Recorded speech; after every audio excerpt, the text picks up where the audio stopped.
video မှာတော့ကျွန်တော်တို့ကဒီ Google Sheet မှာတွားပြီးတော့ table လေးတစ်ခုစောက်ခဲ့ကြတယ်ဗောနော်အခုကတော့ကျွန်တော်တို့ဘာလုပ်ရအောင်လဲဆိုတော့ကျွန်တော်တို့နောက်ထပ် Google ရဲ့ console account တစ်ခုကိုတော့ဖွင့်ကြမယ်ဗောနော်ဘာကြောင့်ဒါတွေလုပ်နေရလဲဆိုတော့ကျွန်တော်တို့နောက်ထပ်လုပ်မဲ့ project မှာဒီဟာတွေကလိုအပ်တာဖြစ်တဲ့အတွက်ကြောင့်မို့ကျွန်တော်တို့ account တွေဖွင့်နေရတာဖြစ်တယ် table တွေစောက်နေရတာဖြစ်တယ်ဗောနော်အဲ့တော့ကျွန်တော်တို့ဒီမှာရှာလိုက်အောင် cloud console ဆိုပြီးတော့ရှာလိုက်မယ်ဗောနော်ရှာလိုက်မယ်ဆိုလို့ရှိရင်တော့ဒီလိုလေးပေါ်လာပြီဗောနော်ပေါ်လာတဲ့တဲကမှကျွန်တော်တို့ကဒီကောင်လေးကိုဗောနော်ဒီမှာဒီကောင်လေးကိုနှိပ်လိုက်မယ်နှိပ်လိုက်တော့ကျွန်တော်တို့ဒီကိုရောက်လာပြီဗောနော်ဒီဘက်က Yahoo page ကြည့်ရမလို့တော့ဖြတ်လိုက်မယ်ကျွန်တော်တို့အဓိကတော့ဒါလေးယူရမှာဗျာတိလား service API ဆိုတာလေးလေဒါလေးယူရမှာဒါပေမဲ့လောဆယ်ဒီဟာကမဟုတ်တယ်ဒါသူ့ရဲ့ဟို account ထဲကိုကျွန်တော်တို့ account ထဲကိုရောက်နေမှာမဟုတ်တယ်ဗောနော်အဲ့တော့ကျွန်တော် console ကိုနှိပ်လိုက်အောင်console နှိပ်လိုက်တော့ကျွန်တော်တို့ဒီနေရာကိုရောက်လာပြီဗောနော်ဒီနေရာကိုရောက်လာပြီဟုတ်ပြီဒီနေရာရောက်လာပြီဆိုတော့ဒီမှာကျွန်တော်မိတ်ဆွေရဲ့ project ရှိရဆိုရင်ဒီမှာမိတ်ဆွေရဲ့ project ပေါ်နေလိမ့်မယ်မရှိဘူးဆိုတော့ဒီလိုပဲပေါ်နေမယ်ဗောနော်ဒီလိုပဲပေါ်နေမယ်အဲ့တော့ကျွန်တော်တို့ကဘာယူမှာလဲဆိုတော့ဒီမှာ APIs and ဒီဥစ္စာယူမှာဗောနော်ဒီ API service ဆိုတာဟာလေးယူမယ်တစ်ချက်နှိပ်လိုက်အောင်တစ်ချက်နှိပ်လိုက်တော့ဒီနားလေးကိုရောက်လာပြီဒီနားလေးကိုရောက်လာပြီဗောနော်ဒီမှာဒီနားလေးကိုရောက်လာပြီโอเคရောက်လာပြီဆိုတော့ကျွန်တော်တို့က enable လုပ်ပေးရမှာဗောနော် enable API and service ဆိုတာလေးကိုထပ်နှိပ်ပေးလိုက် enable API and service ဆိုတာလေးနှိပ်လိုက်တော့ကျွန်တော်တို့ကဒီမှာကျွန်တော်တို့ဘယ်ဥစ္စာကို enable လုပ်မှာလဲဆိုတာအများကြီးပေါ်တယ်ဒီမှာ YouTube ရဲ့ enable တွေကိုလည်းလုပ်လို့ရနော် YouTube ကိုလည်းကျွန်တော်တို့ API ယူလို့ရတယ်ဒီနေရာမှာအဲ့ဒါရရင်ဘာလုပ်လို့ရလဲဆိုတော့ကျွန်တော် YouTube မှာ automation နဲ့ video တွေတင်တာပိုင်းရတာတဲ့ကားတွေဒါတွေလုပ်လို့ရမယ်ပေါ့ဗျာတခြားဟာတွေလည်းအများကြီးရှိပါသေးတယ်ဒီမှာနော်ဒီမှာကြည့်လိုက်တခြားလုပ်လို့ရတယ်အများကြီးရှိတယ်ဒါတွေကထားပါအောင်နောက်ကျရင်မိတ်ဆွေတို့ကျွမ်းကျင်လာတဲ့အခါကျလို့ရှိရင်သုံးလို့ရမယ်ပေါ့နော်အခုလောဆယ်မှာတော့ကျွန်တော်တို့ဒီမှာတကယ်ထည့်ရမှာကဘာထည့်ရမလဲဆိုတော့Google Sheet ကိုရင်ရှာလိုက်မယ်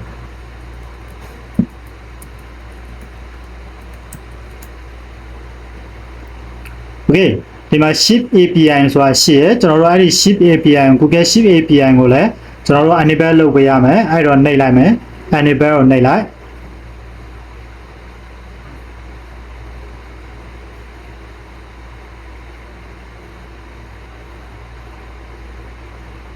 ဟုတ်ပြီနော်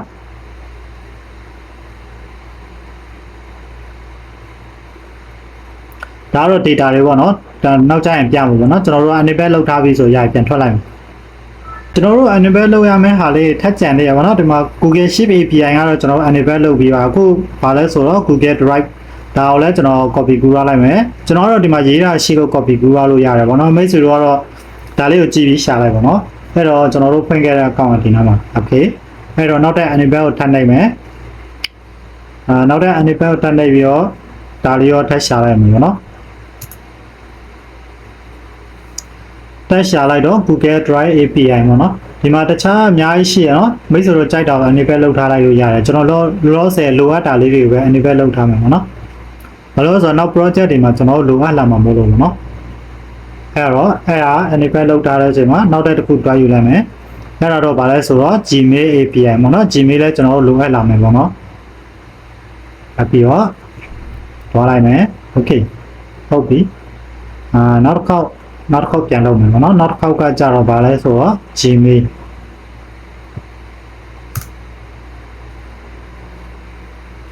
Gmail API enable နှိပ်မယ်နောက်တစ်ခုကြံတာကကြတော့ YouTube Data API ပေါ့နော် YouTube Data API V3 ပေါ့နော်ဒါကနောက်ပိုင်းကျရင်ကျွန်တော်တို့ YouTube မှာဗီဒီယိုတွေ auto တင်တာပိုင်းရတာတွေအတွက်တုံးလို့ရတယ်အဲ့တော့တခါတည်း enable လုပ်ထားလိုက်တာပိုကောင်းတယ်ပေါ့နော်အခုဆိုလို့ရှိရင်ကျွန်တော်တို့ YouTube ကို Gmail ရောနောက်ပြီးတော့မှဒီ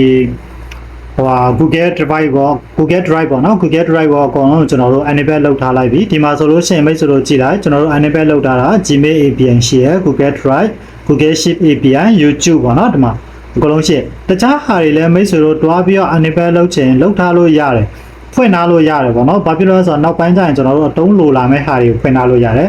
အခုလောဆယ်မှာတော့ဒါတွေကတော့ထားလိုက်ပါအောင်ကျွန်တော်တို့လောဆယ်လိုတာဒါလေးပဲလိုပါเนาะ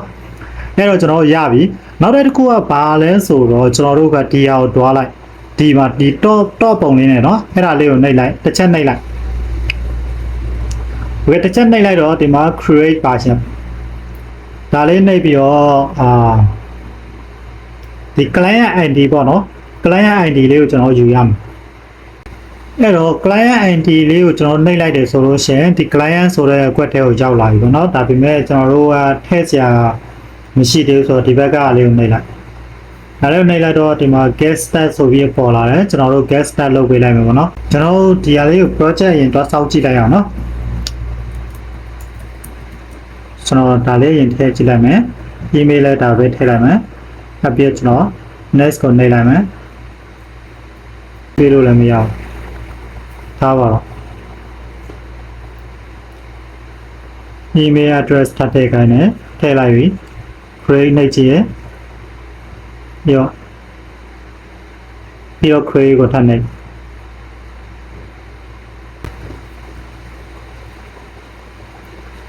ကျွန်တော် project မရှိလို့ပေါ့နော် okay အခုဆိုတော့ရပါပြီထင်တယ်အဲ့တော့ကျွန်တော်တို့စမ်းပြီးတော့ပြန်လုပ်ကြည့်အောင်ခုနကတော့ငါဟာပဲပြန်တွားကြည့်မယ် client ကိုတွားကြည့်လိုက် client ကိုတွားကြည့်လိုက်တော့ဒီနားရောက်လာပြီ create client ကိုနှိပ်လိုက် application type မှာကျွန်တော်တို့ web application ဆိုပြီးရွေးလိုက်မယ်ဟုတ်ပြီနော်ဒီမှာကကြတော့ name ကပါရေးမလဲဆိုတော့ NSN လို့ရေးလိုက်မယ်နော် NSN လို့ရေးလိုက်မယ်ကျွန်တော်ဒီအောက်ကပေါ့နော်ဒီအောက်ကဟာလေးကိုကျွန်တော်တုံးမယ်ဒီမှာဘာ URL ထည့်ရမှာလဲဆိုတော့လေကျွန်တော်တို့ local host ရဲ့ URL ကိုထည့်ရမှာ local host ကဘာလို့ဆိုတော့လဲဆိုတော့ကျွန်တော်တို့ NSN ကကျွန်တော်တို့ set ထဲမှာ run မှာပေါ့နော်အဲ့ဒါကြောင့်ကျွန်တော်တို့ set ရဲ့ local host URL ကိုထည့်ရမယ်အဲ့ဒါလေးတွားယူရမယ်ပေါ့နော်ဒီတော့မဲဆိုတော့မယူချင်ဘူးဆိုရင်တော့ဒီဟာလေးကိုထည့်လိုက်ဗျာဒီမှာဒီ URL လေးတွေထည့်လိုက်ဒါလေးကို copy ကူးလိုက်မယ်ပေါ့နော် copy ကူးလိုက်ရနော်မဲဆိုတော့ teacher လေးမှတ်ထားလိုက်နော်ဒီ URL လေးကိုလေဟာနော်ကျွန်တော်ကအဲ့ဒါလေးယူပြီးတော့ဒီမှာထည့်လိုက်မယ်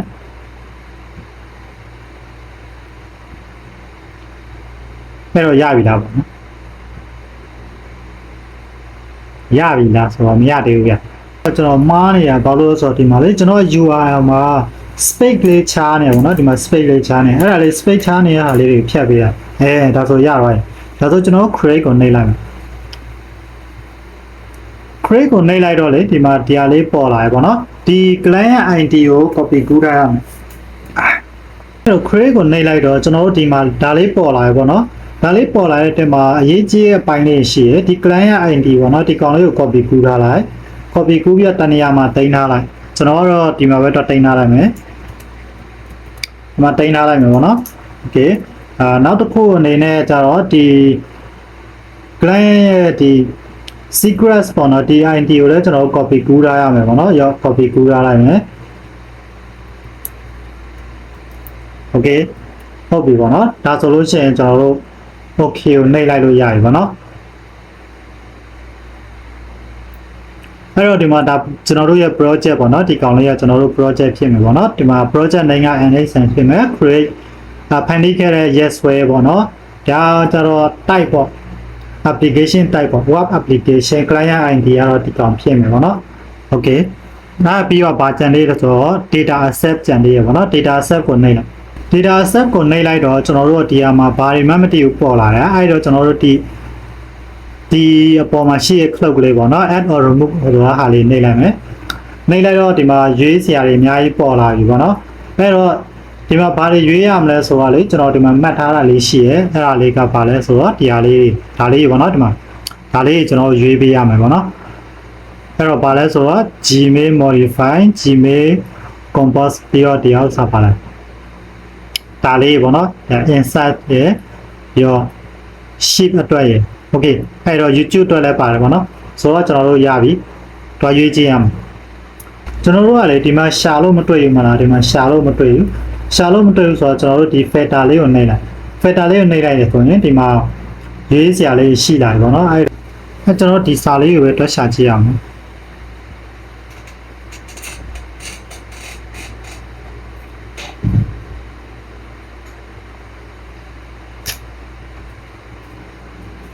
ဟုတ်ပြီဒီမှာတွေ့ရပါတော့ဒီမှာတစ်ခု Gmail API ရောဒါလေးတစ်ခုမှလိုက်ပြီနောက်ပြီးလို့ရှင်နောက်တစ်ခုအနေနဲ့တွက်ရှာကြည့်ဦးမယ်နောက်တစ်ခုအနေနဲ့ကကြတော့ဒီကောင်လေးကိုရှာကြည့်ပါနော်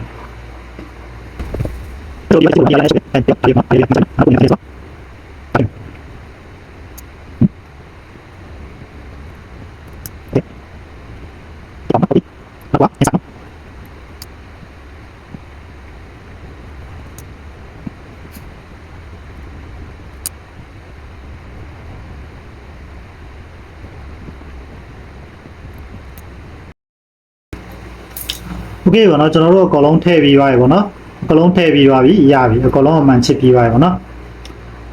ဆိုတော့ဘာကြံအောင်မလဲဆိုတော့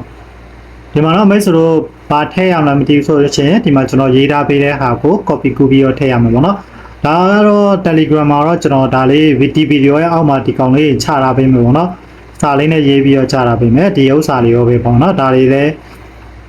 ပါမယ်ပေါ့ဗျာပြီးတော့ဒီ local host ရဲ့ link လည်းပါမယ်ပေါ့ဗျာအဲ့ဒါတွေတော့ Telegram မှာကျွန်တော်ချထားပေးမယ်ဒါကတော့ကျွန်တော်ရဲ့အဓိကအရေးကြီးတဲ့ဟာလေးပေါ့နော်မိတ်ဆွေတို့ကကျွန်တော်သူများမမြင်စေနဲ့ပေါ့နော်ကျွန်တော်တို့ကကြာမိတ်ဆွေတို့တင်နေရဆိုတော့မြင်ခိုင်းလိုက်မယ်ပေါ့နော်မြင်ခိုင်းလိုက်မယ်ကိစ္စတော့မရှိဘူးပေါ့နော်ကျွန်တော်ရုံပါတယ်အဲ့တော့ကျွန်တော်တို့အားလုံးအမှန်ချစ်ပြီးသွားပြီပေါ့နော်ကျွန်တော်တို့လိုအပ်တာတွေမှန်ချစ်ပြီးသွားပြီဆိုလို့ရှိရင်ကျွန်တော်တို့ဘာလုပ်ရမလဲဆိုတော့ဒီမှာ update ဆိုတာလေးကိုနှိပ်ပေးလိုက်Okay update ဆိုတာလေးနှိပ်ပေးလိုက်တယ်ဆိုရင်ဒီမှာကျွန်တော်တို့အမှန်ချစ်ထားတာလေးပေါ်လာပြီပေါ့နော်ဟုတ်တယ် Gmail နဲ့ပတ်သက်ရင်ဒါတွေပါမယ်ပေါ့နော်ဒီမှာကျွန်တော်တို့အမှန်ချစ်ထားတာလေးတွေအားလုံးပေါ်လာတယ်ဒီမှာဆိုလို့ရှိရင်1 2 3 4 5 6 9ခုလောက်ရှိမယ်ပေါ့နော် Okay ဒါဆိုလို့ရှိရင်တော့ကျွန်တော်တို့ဒီ Google Console မှာလုပ်เสียရှိရတယ်အားလုံးလုပ်ပြီးသွားပြီလို့ကျွန်တော်တို့ပြောလို့ရပြီပေါ့နော်ဒါဆိုနောက်ပိုင်းမှာဆိုလို့ရှိရင်တော့ကျွန်တော်တို့ကဒီဥစ္စာတွေဒီဟာတွေကိုNSN ကနေလမ်းခေါ်ပြီးတော့ကျွန်တော်တို့တုံးလို့ရပါပြီပေါ့နော်အဲ့တော့ကျွန်တော်တို့ save ကိုနှိပ်ထားလိုက်မယ်ဟုတ်ပြီနော် save ကိုနှိပ်ပြီးလို့ရှိရင်တော့ကျွန်တော်တို့ထွက်လိုက်လို့ရပါပြီဗီဒီယိုကတော့ဒီလောက်ပါပဲနောက်ဗီဒီယိုဒီမှာဆိုလို့ရှိရင်တော့ကျွန်တော်တို့အရင်လက်နဲ့မထိခဲ့ရသေးတဲ့ NSN ကိုတွားပြီးတော့မှထိကြတော့မယ်ပေါ့နော် project လေးစပြီးတော့လုပ်ကြမယ်အခုလုပ်နေတဲ့ဗီဒီယိုနှစ်ပုတ်ကကြတော့ကျွန်တော်တို့ project အတွက်လိုအပ်တာလေးတွေကိုကျွန်တော်တို့ပြင်ဆင်နေရပါတော့အကောင့်တွေတော့ဖွင့်တာနောက်ပြီးတော့ဒီလို API key တွေပါခေါ်အလွယ်တကူခေါ်တုံးလို့ရအောင်လို့ကျွန်တော်တို့လာပြီးတော့ enable လုပ်ရတယ် data set တွေလုပ်ရတာပေါ့နော် Okay ဒါတော့ဆိုရင်ရပြီနောက်ဗီဒီယိုမှာကျွန်တော်တို့ project ကိုဆက်သွားကြမယ်ပေါ့နော်